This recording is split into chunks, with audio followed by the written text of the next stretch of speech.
Hi friends, ఇంకా ఈరోజు ఆదివారం కదా, ఆదివారం స్పెషల్ చికెన్ కర్రీతో చేస్తున్నా. ఇప్పుడు దీంట్లో తాలింపు చేసే మసాలా, మిర్చి, టమాటా మొత్తం బాగా ఫ్రై అయ్యి ఇప్పుడైతే చికెన్ ముక్కలు అయితే వేసేస్తున్నా.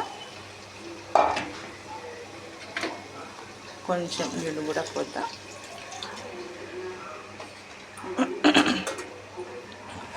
కలుపుకొని మూత పెట్టేసి 10 నిమిషాలు గ్రేవీ మొత్తం ముక్కలకి పట్టింది. అప్పుడు కారం వేసుకోవాలన్నమాట.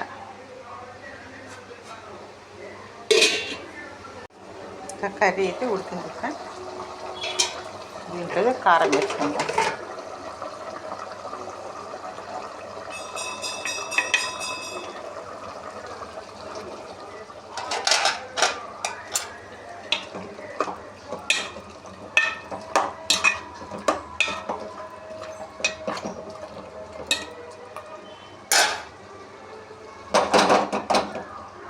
అంతే ఫ్రెండ్స్, చికెన్ కర్రీ అయితే రెడీ అయిపోయింది.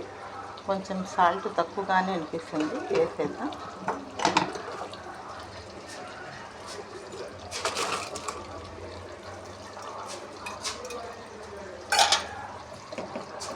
అదే ఇంకా ఈరోజు ఆదివారం స్పెషల్ చికెన్ కర్రీ. ఇప్పుడేమో దోశ వేయమన్నారు మా వారు. ఇంకా ఆయనకి కోసం ఇంకేదేమో సిమ్ములు వదిలేసి దోశ వేస్తా. ఈలోపు కర్రీ కూడా బాగా ముక్కలు మెత్తబడిపోతాయి అన్నమాట. సరేనా? నచ్చితే లైక్ ఇవ్వండి, ఛానల్ సబ్స్క్రైబ్ చేసుకోండి.